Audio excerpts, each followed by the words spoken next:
Alright, just 30 minutes left and I'm finally free. Yep, that's you, doing the countdown to clock out time. Man, this job is such a drag. That's you, venting at the bar after work. If that's you, you need to hear this. Just knowing what's in this book could totally flip the way you think about work. Like, a full 180. Hey guys, I'm Ace, your go-to YouTuber for awesome Made in Japan books.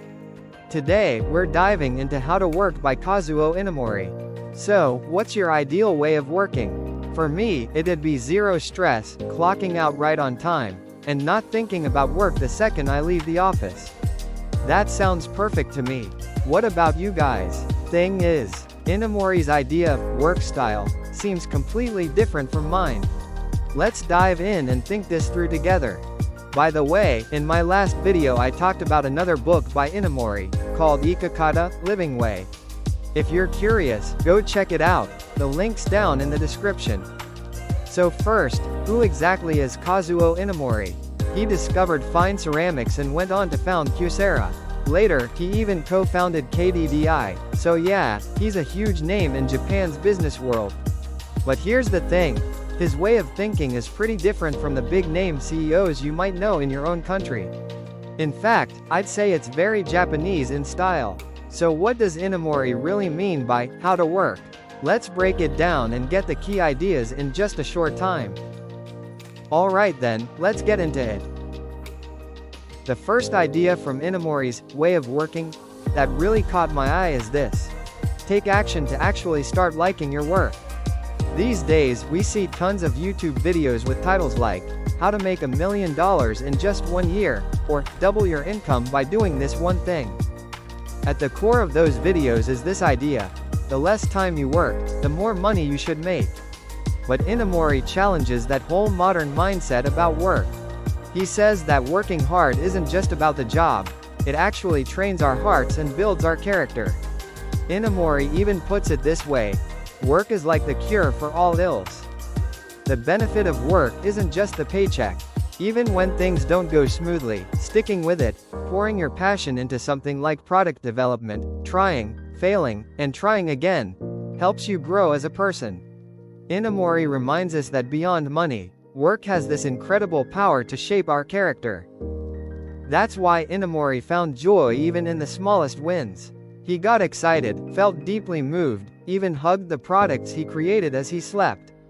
And even after becoming a manager, he still went down to the factory floor, looking at everything with fresh, honest eyes.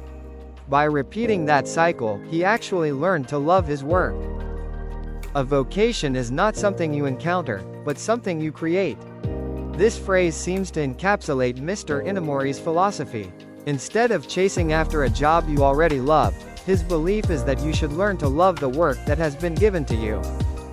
It is true, Mr. Inamori started his job hunting nearly 70 years ago, at a time when people had far fewer choices in their careers compared to today. Yet even in modern society, it is still difficult to turn what you love into your profession.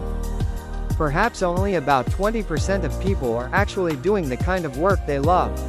But even among that 20%, I'm sure they still have to do tasks they don't really want to do. For example, I used to work as a sales representative at a building materials company. I really enjoyed looking at new houses and architectural drawings, but I didn't really like making estimates or going to construction sites to take measurements.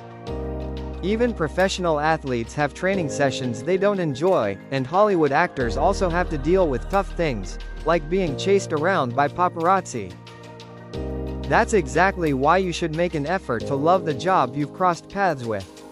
Thinking about switching careers? Feeling negative about the job you've got now? I get it, I really do. But how about holding on just a little longer?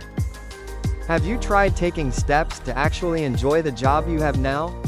Use this as a chance to reflect on yourself and see where it takes you. The second idea from Inamori that caught my attention is this: don't make long-term plans.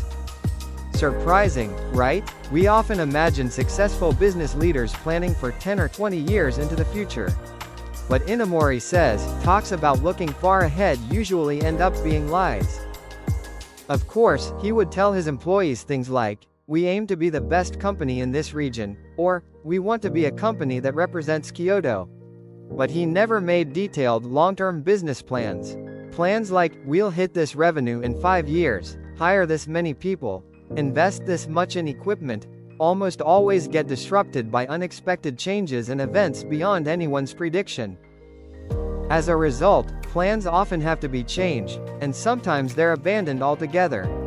When that happens, employees can end up thinking, well, the plan's just going to change anyway, which naturally lowers motivation.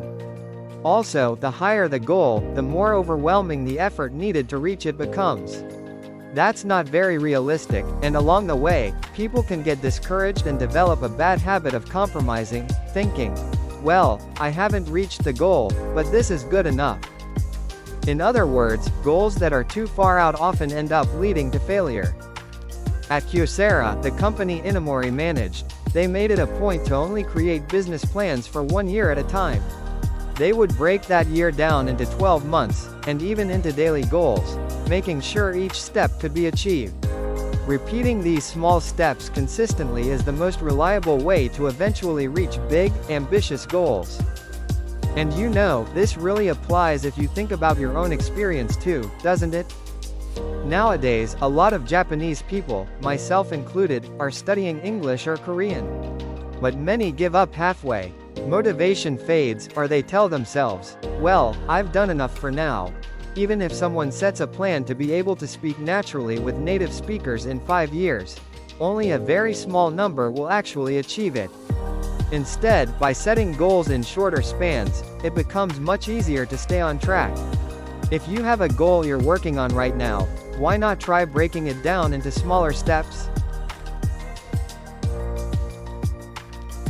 The third idea from Inamori that caught my attention is this: the results in life and work are determined by ability times passion times mindset.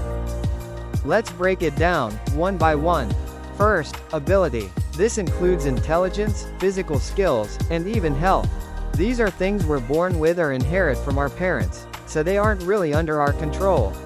Of course, ability varies from person to person, and you can think of it as a score ranging from 0 to 100.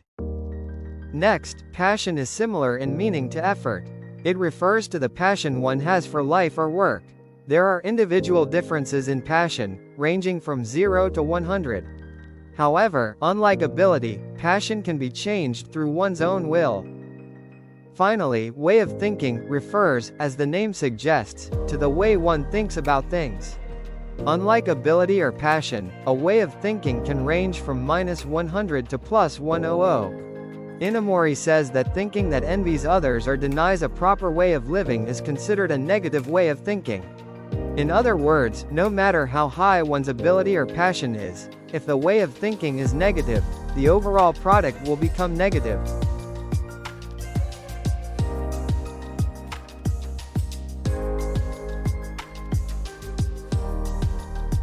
That is why Inamori emphasizes that a way of thinking is the most important of all. Here are the 10 examples of correct ways of thinking that he lists. Number 1. To hold bright and positive thoughts. Number 2. To have a spirit of cooperation, always willing to work with others. Number 3. To be consistently forward-looking and constructive. Number 4. To maintain a positive attitude. Number 5. To be filled with goodwill. Number 6. To be compassionate and kind. Number 7. To be earnest, honest, humble, and hardworking. Number 8. To avoid selfishness and greed. Number 9. To have a heart that knows contentment. Number 10. To have a sense of gratitude. So, if you apply this formula to the way you work now, what score would you get? Feel free to share your answer in the comments.